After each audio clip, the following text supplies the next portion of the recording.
meeting is being broadcast on Chelmsford Telemedia. If there's anybody else in the audience recording, please let me know. Seeing none. First and foremost, this is our first televised meeting since losing our good friend and chair, Tom Gilroy. It's a big loss for us and for everybody here. He was not only a great leader, but an excellent friend. And we received a thank you card from his wife, Ellie Gilroy, and I'm going to pass that around for everybody to take a look at. Well, thank you. All right, we have, I believe, 2 sets of minutes to review and approve. The first is from March 24th, 2016. I make a motion. I second. What was the motion for, Strat? To approve the minutes, I beg your pardon. No problem, thank you. Sorry. I second. All right. Any discussion? No. All right. All those in favor? Aye. Aye. I'm going to abstain. I was not at the meeting. All right. Next set of minutes is April 25th, 2016. Approval of the minutes of April 25th. Second. Any second? Any discussion? All those in favor? Aye. Aye. 4-0. All right. Next on the published agenda, we have the review of the Fall Town warrant articles with the Town Manager, Paul Cohen. And John, if you come up, that'd be great as well. Thank you. Well, I got a handout and I've got an overhead, so hopefully that will help us through this. Thank you.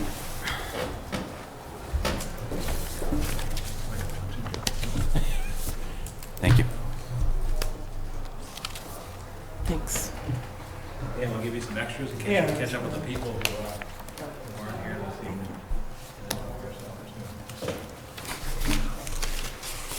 Okay, good evening. It's great to see you again, although that means summer's over, so. So I wasn't looking forward to this day, but it's here. But thank you. We've got town meeting coming up, 4 weeks from Monday, on October 17th, so it's coming fast. This year. Coming quick this year. The warrant is signed by the Board of Selectmen 3 days ago, has 15 articles. I think this fall town meeting warrant is pretty straightforward, but what I'll do this evening is I'll go through the articles. As was noted earlier in an email that I sent you, the Department of Revenue earlier today certified the town's balance sheet for the close of the last fiscal year on June 30th, which basically meant our certified free cash as of July 1 for the general fund of the town as well as our sewer enterprise fund, golf course enterprise fund, and such, and next year we'll have a cable enterprise fund free cash certified. So we have our financial numbers. We're rapidly in transition, as you would expect, once we hit the calendar in September. Town meeting warrant coming up. The assessors are working, to complete work on the property revaluation. The townwide inspection work is almost completed as well. And again, a number of those topics we'll touch upon at Monday night's tri-board meeting. And I guess I'm hopeful that with the information we provide you tonight, and perhaps with some more detail at Monday night, that you'll be in a good position to make your recommendations on the articles. And if not, we can bring individual people in, such as if you want to talk to Gary Persichetti about a facility project, or if you want to bring in, Bill Griffin for the 101 Mill Road. We'll leave that to your discretion. But anyway, we're in shape. So with that as intro, why don't we get started? The first article, as per every meeting, is the reports of town officials. And it's my understanding at this point that we're required to give a 5-year financial report of the 5-year forecast under our bylaw. So John Souza will provide that forecast. And we anticipate that with the completion of the school facility study, that Dr. Lang will give a report to town meeting. You recall a year ago we appropriated $200,000 for this facilities assessment. Obviously there's articles in this warrant that pertain to that, but my sense is he may want to give a global presentation of where we're going forward. So, and if you have any other suggestions or reports that you'd like to hear, please just send me a note in the days and weeks ahead. All right, so first, before we get into specific articles, I have, and this was a good suggestion that we developed last year, I think at your suggestion to the Finance Committee, was, can you give us sort of the overall numbers of where we have going in? And so Here's where we are. As I mentioned earlier today, the Department of Revenue certified the town's free cash. Our free cash balance as of July 1 is $2,451,228. Not much different than the 2.2 million we had a year ago. So, again, there's nothing extraordinary that we see in the numbers. Again, Darlene on Monday evening at the Tri-Board will give the overview of the close of the fiscal year and how the free cash came about in terms of sources and uses. The Sewer Enterprise Fund free cash, which is, again, for the sewer operations, which are a standalone accounting entity, that's 1.3 million. Again, it's been in that number now for a few years. Golf Course Enterprise Fund, again, that's one that we manage out, but we now have balances up to 52,000, which the town would use in the event there was an extraordinary work that needed to take place there outside of the management contract that we have. Our current general stabilization fund balance as of July 1st was 8.75 million. And the forum maintenance fund was 182,000. So that's sort of the, funds as we go into town meeting. And then the next article is, well, what is being proposed at town meeting? And I'll quickly go over them. It sort of gives you the big picture as we go into the upcoming articles. E-rate, again, this is a perennial article at fall town meeting. That's the amount that we collected in the previous fiscal year from the school department's participation in the program. That's $62,053. Again, that's a special revenue fund. Collective bargaining, at this point, we have no agreement, so at this point, there'll be no request to appropriate money from the levy. I am telling you, I am in negotiations daily, and at this point, it's unclear if any will be completed in a timely manner. It may, so we're doing our best we can. Is it just a matter of someone's waiting to be the first one to go forward? That's part of it, and then, then the other part of it is the contract just expired a couple months ago. So it's, and there are no agreements that have been reached on the school department side either. So it's just, it's just not moving as we'd want. And part of it, I think, quite frankly, is, and we talk about this probably more on Monday night, the whole state budget shortfall, it really caught everybody off guard and sort of was an unsettling event that happened at the end of June, where both branches of the legislature had passed their versions of the state budget. And then by the time they got to conference committee, the state's revenue collections had taken a significant decline, and therefore the conference committee budget ended up being less than either of the two branches. And unfortunately, the first 2 months of revenue for this current year have evidence of the same problem. And basically, the state's waiting to see the September revenues before they take further action, because September is a big month for the state. They take in about 10% of the state's revenues in September. It's not a summer month. It's, you get your quarterly withholdings and so forth. So we'll be interesting to see. But anyway, there are no agreements Paul, are reached. these all cash, actual cash, not encumbrances? These are all, the funding sources are all identified, so. But the cash, it's the Well, yes, yes. cash available, okay. Yeah, and like, for example, under Article 4, the sewer fund, that's an appropriation from free cash of $303,367. And as you recall, this article comes every fall because we take the amount that was earned in interest that flowed to the general fund and then put it into the funding, the funding system for the whole sewer project. So, so that comes from free cash. The next one is borrowing. The modular classrooms, the request is $7.9 million from the school committee to purchase the modular classrooms at the 4 elementary schools. That would be a borrowing. And the next one is for them to prepare their statement of interest for a school building project. That's a $40,000. That would be from the levy. The 101 Mill Road Committee presented to the Board of Selectmen on Monday evening. They're requesting a $20,000 appropriation to advance the use of that property, and that's where that is. The next one is a request, and I'll go through it in further detail inside, on the Senior Center ADA doors, $28,000 capital project. DPW maintenance, the idea of the phasing over the DPW, which we've deferred in the past when we because of other issues that arose. This year, we're requesting phase 1, which would be $900,000 from free cash, $286,000 from the Sewer Enterprise Fund free cash to do the first phase, which is basically modify the exterior and the floor of the building to move that over. It does, and I'll get into it a little further, it does not have the interior fit out or the equipment. The next one would be $500,000 in free cash to reduce the property tax levy. Then Article 11 would be to transfer $747,861 in free cash to the stabilization fund for the purpose of the fund, as well as the fact that since we don't have contracts agreed to, we want to set the reserve when that's set. And then the last one would be $55,000 from the Forum Fund, which is a special revenue account, to undertake structural repairs. So I did a next slide to show you where the certified balance of free cash and then how it's allocated. So that way people could see where that cash went. Again, I won't repeat myself with that. We'll go through each article individually. So again, the E-rate, 6253 is this year's number. The next page you see on Article 2 just gives you the history of that. You can see it declined from last year's amount, but it's 62,000 under the FCC program, and that goes to the schools, and they use it for technology purposes. It's a restricted fund. Again, I mentioned the collective bargaining agreements. We have not reached any with the 9 general government employees, so there'll be no action there at this point, although, as I said, I'm still at the table. Article 4 is the transfer of free cash from in the amount of $303,367 from the Sewer Construction Stabilization Fund.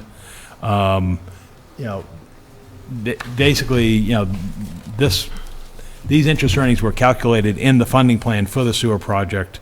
The end of the year, John does the closeout of the books, determines how much was earned on the capital improvement and betterment accounts, and then we vote them in, into the fund. And John can attest to the fact that right now it looks like the funding schedule is on target. Yeah, we're on target and this stabilization fund will come into play years down the road when we retire the final bonds for the sewer project.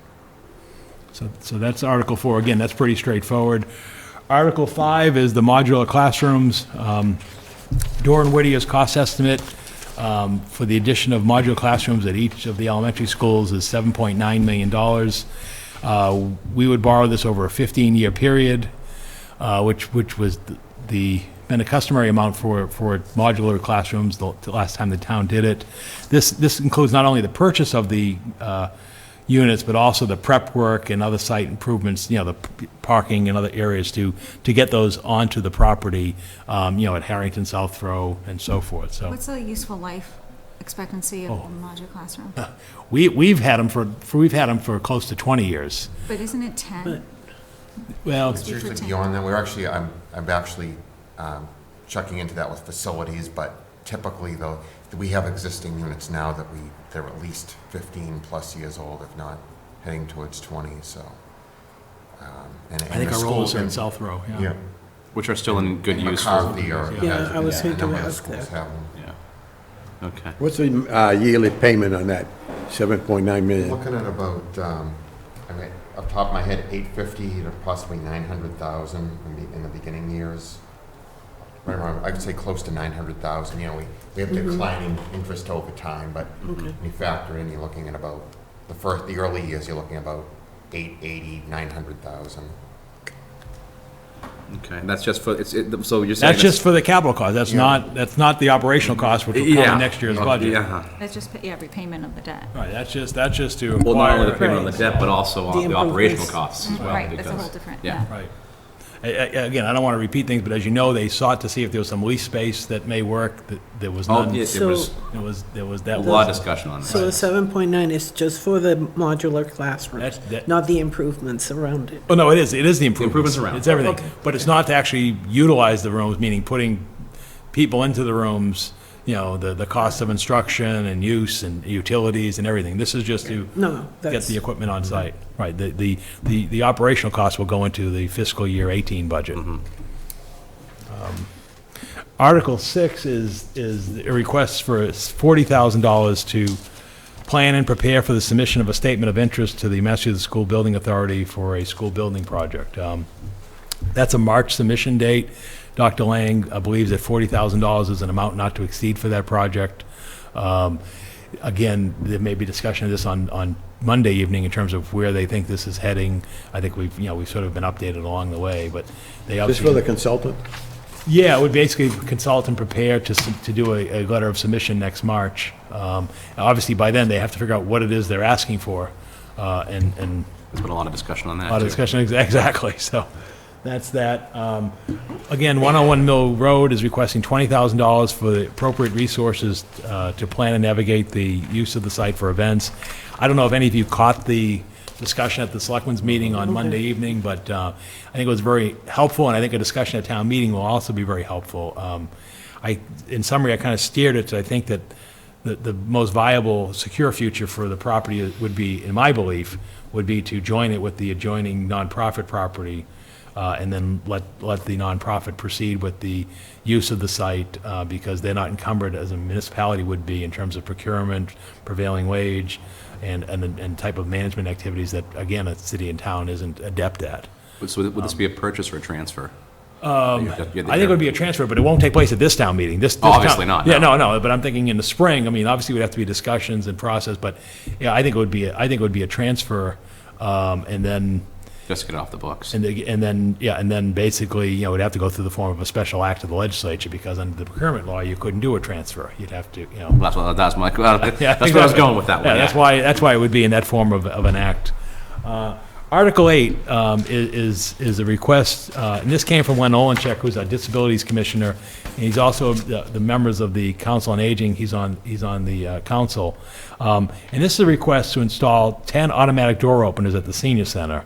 It includes, obviously, the purchase of the doors, the openers, the electrical, and other related work.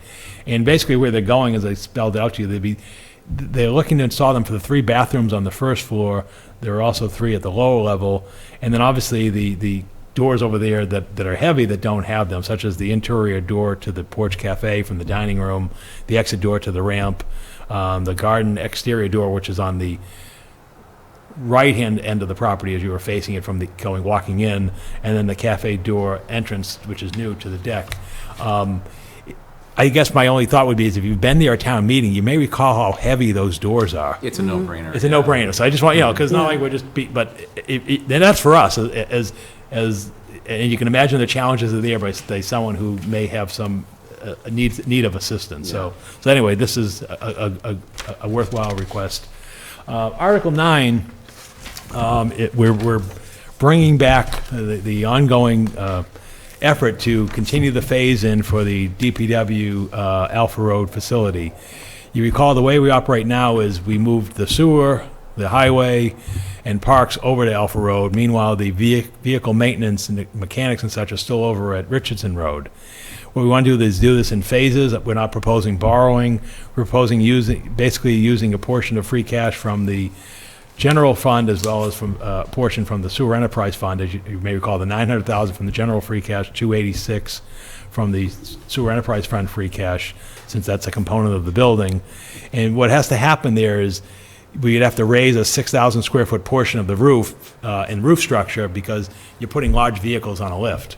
And right now the roof heights don't support that. And similarly, you've got to go into the grade because the slab, which is, was built for a warehouse with, dollies and loading docks, so forth, doesn't have it with floor drains and the sanitary plumbing and so forth that you would have that you'd find probably if you went to a Jiffy Lube or any place that has those type of materials. You have to have containment as well as access. So you need to put a sloped 8-inch slab on grade with those materials. Also, you need to install the larger framed openings for the maintenance bay overhead doors, and obviously purchase and install the doors. And then once you go and do all that stuff, you have to do the associated plumbing work, the fire suppression system, sprinklers, lighting, and other associated work for that. What it does not include the interior fit out and maintenance equipment. So, it doesn't have the interior walls, electrical, plumbing, and so forth. Nor would it have the lifts and other equipment that is significant for this project. So this sort of gets the building envelope addressed, and then at a future phase, we'd come back and complete that. So that's where that is.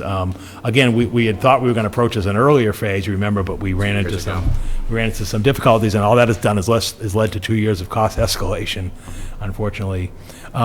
The next article is to transfer $500,000, Article 10, from free cash to reduce the property tax levy.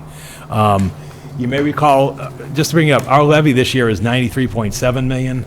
Last year, we had $2.2 million in free cash. Town meeting appropriated $293,572 to reduce the levy. This year, with the $2.45 million in free cash, I'm proposing $500,000 to reduce the tax levy. And obviously you saw the other uses. My concern is, and you heard earlier about the debt service and the operating costs, and we will have the capacity to take that on next year, but I just, the $500,000 is sort of getting me into the boundary area of how high I think we want to go, where we're going. But that's the proposal, and to that article. Again, I recognize, and I think we all should recognize, that $500,000 out of 93.7 is not significantly material. It probably comes out to about $35 or certainly less than $1 a week. But I think, in speaking to the sentiment of the Board of Selectmen and my own sort of feeling in this, it is something that we can do. But again, it may not be sustainable in the future. And you heard about the two things we heard earlier. We were also concerned about the state revenue picture, which would affect local aid. You'll also hear Monday night, John's going to give a quick summary. We're concerned about pension assessment. This was the actuarial calculation for the pension system, which is done every 2 years. Not to tell you the end of the story, but I will tell you the end of the story. The pension system is funded on a predicated rate of return of 7.875%. For calendar year 2015, which was the second of the 2-year net cycle, the return was 0.65%. Now, there's smoothing and all the other stuff that takes place, but the bottom line is we've not received our assessments yet. Those will come in the next few months, but we anticipate a significant increase in our assessment due to the fact that our liability has gone up. We're 2 years closer to the deadline for full funding, and basically our number of employees has gone up in terms of retirees as well as their earnings. So again, all we have is the aggregate data, not the individual data, because the system then has to take the actuarial assessment and then plug in those other factors that I speak of and then give individual community assessments for the next 2 years. But not pretty. Health insurance obviously is an ongoing concern. Anyway, it's a concern. What about stormwater regulations? Yeah, well, that will be its own. We think stormwater is going to be its own enterprise fund. I was afraid you'd say that. Yeah. Right. Yeah, I think that's where it's going. And in fact, we've been preparing for this since the regs came out in March, and we anticipate that it'll be phased in under the new federal program. But in essence, that's going to be outside of the levy and outside of the budget, but it's going to be a cost. So as I mentioned earlier, I'm requesting $747,861 from free cash to the general stabilization fund. Our current balance, as I mentioned at the outset, is $8.75 million. If we put in the $747, that would bring us to $9.5. But then eventually we're going to have to draw $250,000 out of that once we fund contracts after the tax rate is set this year. The balance of 9.25, which would remain, would be approximately 7.5% of the town's $123 million budget. And as you know, our financial policy is to be between 5 and 10%. So we much like we did last year, we're right at that midpoint. Mm-hmm. So that's where we're seeking. All of the contracts have not been negotiated? Right. All the departments? Right, we're at the table with everybody. Okay. All But 9 on the town side and on the I foreign thought you side. had done one of them, and I know. Well, we had tentative agreements with 2, and then they're not moving forward. So we're back at the table with 2 groups. So historically, how long does it take to negotiate and settle these? In previous years, if you went back over the last decade, we often had some in April before the year started at the Springtown meeting, and then most of them were in by October. The last time around, you may recall, we didn't settle with the 2 police unions until 2.5 years later, and we were back there last January. We got the award, and we were back at several months ago. My concern is we may be heading down that path again with the public safety unions, but we're still at the table. but the others So are you just negotiate with each department? individually, yes. Individually. Yeah, because they're all represented, and most of them are represented by different affiliations. They have different interests. You've got to do each one uniquely. Yeah, I just think, you know, we don't know. This is the problem, is no one knows, and even the state doesn't know. Is this the new normal, or is this an extraordinary time? Because the indicators are all over the place. If you saw the numbers today, the state's unemployment rate was 3.9% in August. But yet, the state's revenues are only grew at 2% in the last fiscal year. So that's what I'm saying. Everyone's trying to figure out what exactly is going on. We know, and again, I'm stealing a lot of our material from Monday night, but we know that our motor vehicle excise collections for the last 6 months, if you took the comparable 6-month period from April to September of this year versus April to September of a year ago, we were down by 146,000, or over 11% in motor vehicle excise, which is not alarming given the fact that if the state's not collecting the sales tax, it will ripple down. So that's the kind of stuff that you say, well, wait a minute. On one hand, things are looking good, but on the other hand, they're not looking good. And then we've got some unique things to Chelmsford. For example, now that the homeless families are no longer in our hotels, you know, John had the data that was provided by the state. We collected $75,000 in the last year from homeless families from, you know, as a result of their stay at these hotels. Well, that's gone now. I mean, you know, that's not being accounted for going forward because they're not there. So there's things like that that's sort of giving us pause in terms of, you know, and the biggest one is the state, because if the state, if their numbers don't come in next month for September, and I saw the story today, they're bringing in their own economists, finding out, is this a blip or is this something else? But if their numbers don't come in, you know, as we saw already when they had to close the budget this past July, they reduced some discretion, you know, what in their mind is non-local aid offline funding for circuit breaker and so forth, because the money isn't there. And you can imagine that if the money's not there, they're not going to be able to provide it, because it's clear the governor and the House Speaker have gone on record, they're not going to raise new revenues. And so it's a very unsettling, and I think part of it is the whole unsettling thing in the country may not be clear until after November. Yeah, But it's an election year. right, exactly. So there's a lot of uncertainty out there. But we expected the excise. I mean, we kept thinking Yep. it's going to happen Yeah, 'cause eventually. we People are going kept- to stop buying new cars Right, at and some we- point. and yeah. we're coming off years with record new car sales, Right. so we knew at some point that Then we, would. then we have to talk discussed about that last coming vacancies, Right. which are going to affect, because it's all based upon, for commercial, it's based upon inventory versus property value. Yeah. So, you know, and yeah, so it's a bit of uncertainty. And then the next article is the Chelmsford Forum structural repairs. We're seeking $55,000 from the Chelmsford Forum Special Revenue Fund. And what happened there is you recall a year ago, we gave funding to do the structural analysis and appraisal of the forum. Well, when the structural analysis was performed, I excerpted this paragraph from the report. They found that in several of the bays along both of the long sides of the building, the X-rod bracings, you know, when you go in a building, you see those tubes that go and they're like an X? Well, some of them near the bottom were removed during, and we don't know, I mean, the building was constructed in '64. And to my knowledge and Gary's knowledge, we didn't do any work that, you know, would impair the building, but it was discovered when you brought a structural engineer who went up into the rafters and behind the bleachers and everything else. And that's important for your seismic and wind loads, to have the bracing there. So again, you know, we want to address that. And as I mentioned earlier, we have the funding in the account, $178,000. So we'll spend the 55, particularly as we're going into the winter season. You know, you couldn't, in good conscience, not do this work.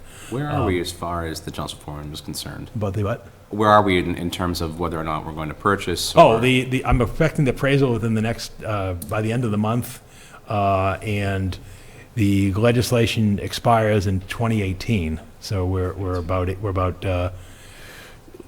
you know, but what, 21 months or so from that point. It's June of 18 that it expires. So, you know, when that appraisal comes in, we'll again get that information out, and then we'll start determining a path forward.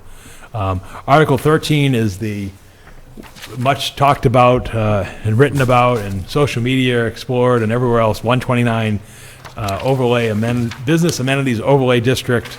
I don't think I need to say anything about that. I think we've No. beaten that one to death. Article 14 is an amendment to the town's general bylaws. It would increase the amount of dogs that can be kept in a commercial kennel from 25 to 100. This request came from a commercial kennel in town. We then checked with the other kennels, particularly veterinary clinics, and said, is 25 constricting? They said yes. They may not need a full 100, but we think 100 is an acceptable bounds. And even if you do amend it to 100, any kennel has to obtain a special permit from the from the planning board, and the Board of Health has to do the inspection. So it's not like I don't want people to get the impression that we're creating puppy mills in Chelmsford, and that's going to be unsanitary or inhumane in terms of for the animals. But there has been a request to increase it, and we think that we don't have a fundamental principle as why the number was 25, other than, well, at one point it was set at 25. And so, Is there, if it's increased to 100, yeah, is there an acreage requirement or that's all done something? by the Board of Health. See, that's all okay. done. See, all we have in our bylaw, we have language in our bylaw That's constricting. that's constricting. Oh, okay. It doesn't, like I said, the real bounds is just as you noted, it's constrained by the health conditions and sanitary conditions of the Okay. facility.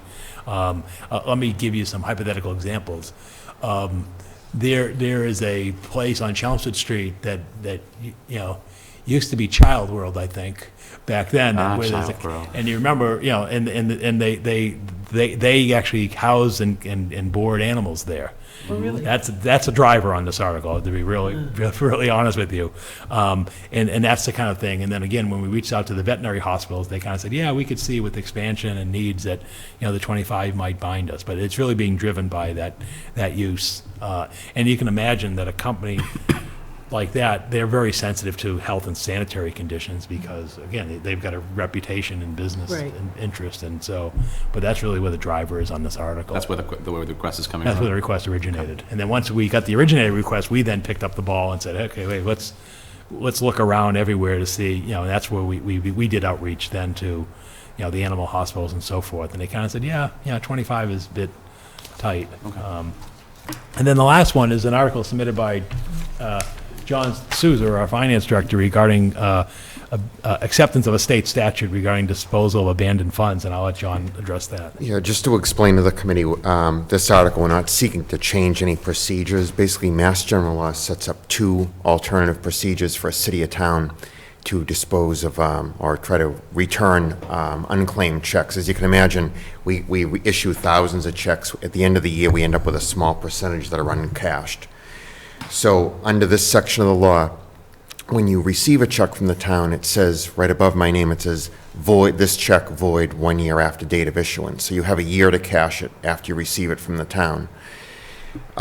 If you don't cash it and that year runs out, what happens is I'm obligated to send you a letter by first-class mail notifying you that you have a check uncashed. You have a period of 60 days to get back to me and fill out a claim form. If I don't hear back from you in that 60 days, then what we're required to do is post it in a newspaper advertisement. If it's $100 or over, I'll put it on the town website. We kind of do both just to cover all the bases. And then once it's advertised like that, you have 1 year. So you basically have a year, and at least you have a year and 60 days to claim your money. And at the end of that period, if it's still unclaimed, then it reverts to the town's general fund. Under this section of law, when I was doing some research, it says that, this Mass Chapter 200A, this section, it's effective if the town accepts this section of state law. In doing some research with town council, I found that we had never actually accepted it, although we've followed this procedure for many years. So that's the reason for bringing it forth, just to get This is housekeeping. just housekeeping. Sounds good to me. So again, that's our warrant. Like I said, it seems pretty straightforward. Again, when we get to the town meeting, or if you want to see them ahead of time, we'll have Bill Griffin there to speak on the Mill Road article. Gary Prosketti would speak on the DPW article. You know, the school department and school committee, superintendent and so forth will speak on the, and I'm sure we'll hear that on Monday night as well, on the modular classrooms and so forth. So I guess my hope is that, you know, it's probably a two-session town meeting. I mean, my sense, I mean, you know, I don't know what your impressions are, but you know, It should it be. should be, yeah. But those are famous last words. Exactly, so anyway, that's what we have, you know, and so again, I thank you, and again, don't hesitate to reach out to me over the next days or weeks ahead. I know you've got a tight deadline to get your book out to print. But my town meeting information session is, you know, gosh, it's like October 12th, so it's coming real fast that Wednesday, you know, you know, it's moving, and obviously with the election coming up, you know, the clerk's office, you know, they're a little stressed too, because they've got to cover town meeting and a town election, you know, as, you know, presidential election shortly thereafter, and early voting and everything else, so it's a interesting time for us, so, but it certainly has, I can tell you in closing, our activity certainly has picked up since Labor Day. It's like, it's typical, school opens, everybody comes back, and then, like we're here tonight, everything just moves real quickly, so. That it does. Okay, thank you. Well, Paul, thank you. John, Thank thank you.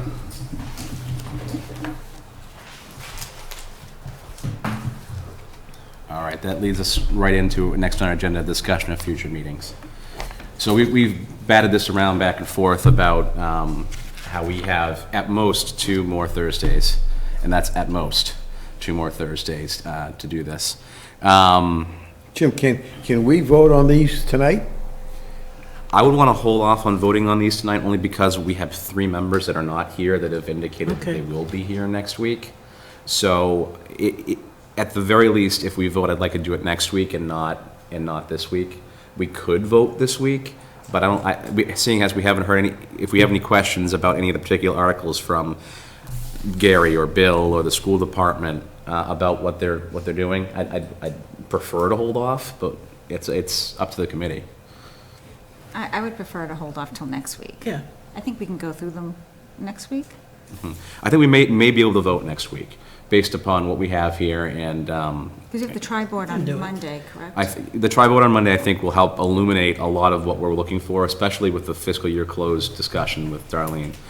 That's true. So, unlike in past years where we've had a separate fiscal year discussion close, this year it's coming in a tri-board based upon when the certification came in.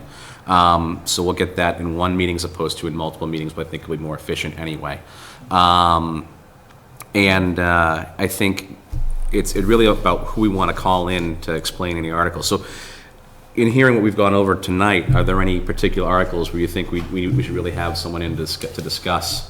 I think at least having Dr. Lane come in, I think based upon the discussions that happen on Monday night, we may have some more questions we may want to follow up on.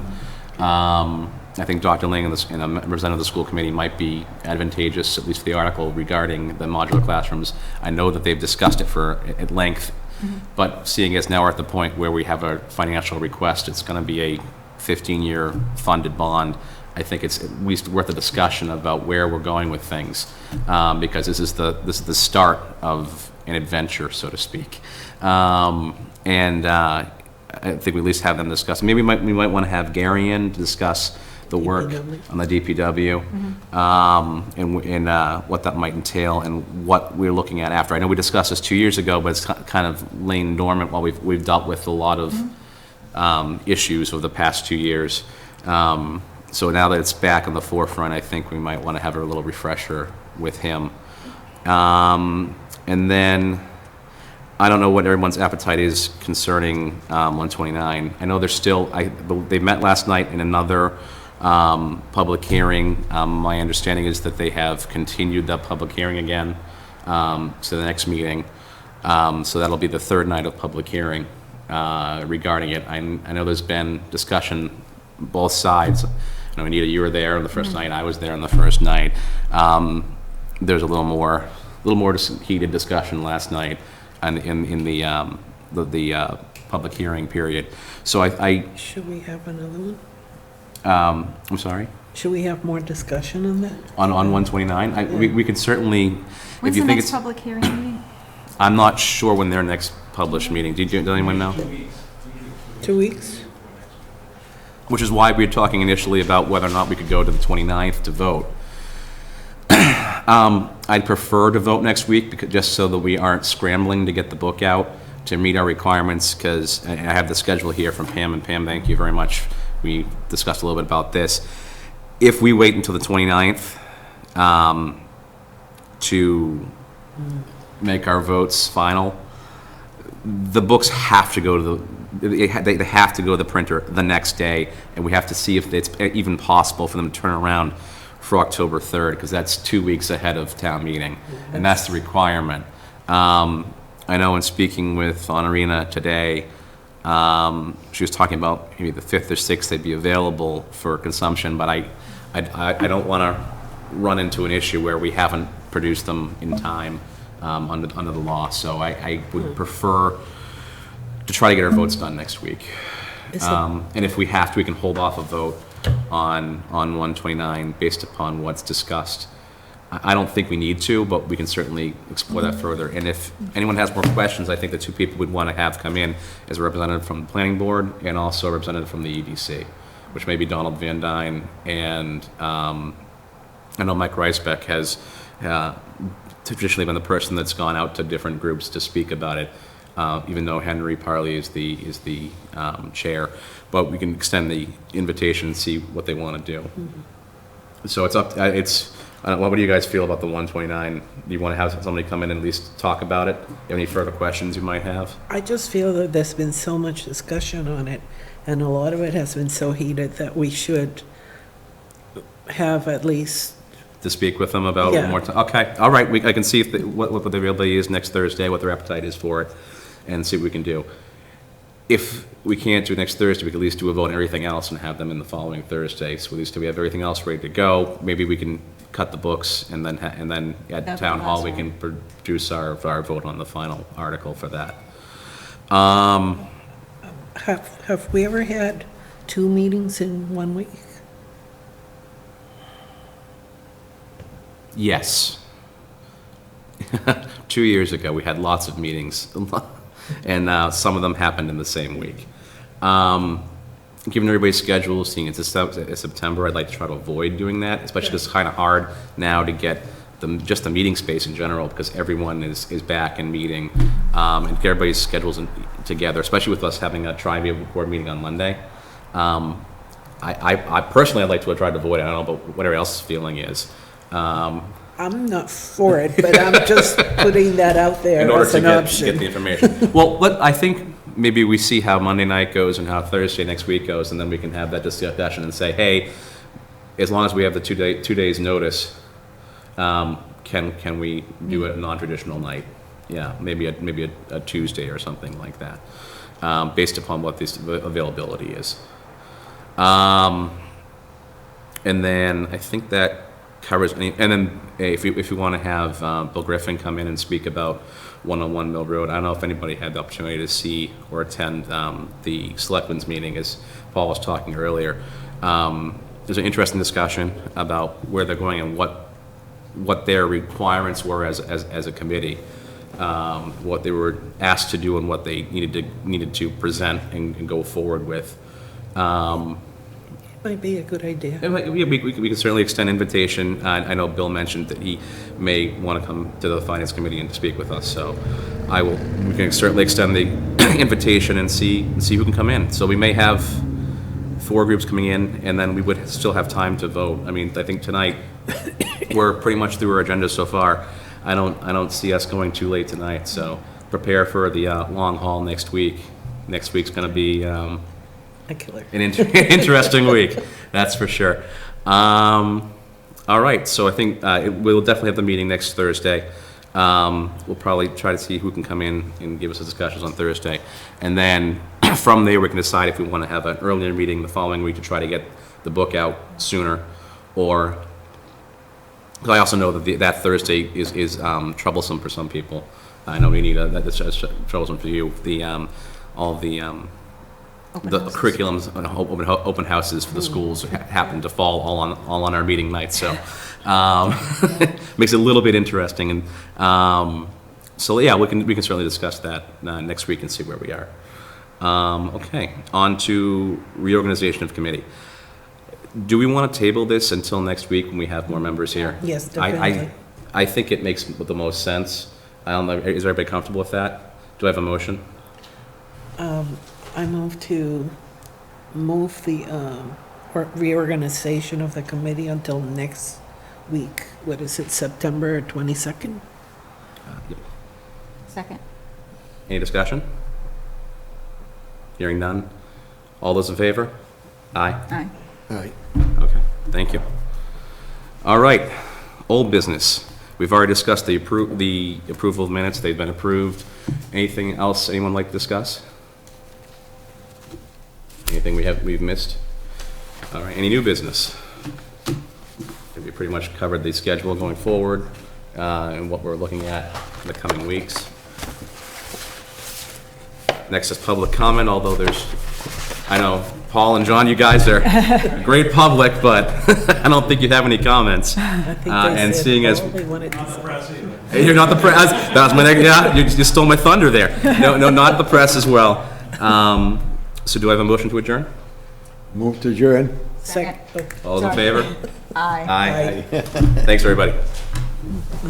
That was pretty good.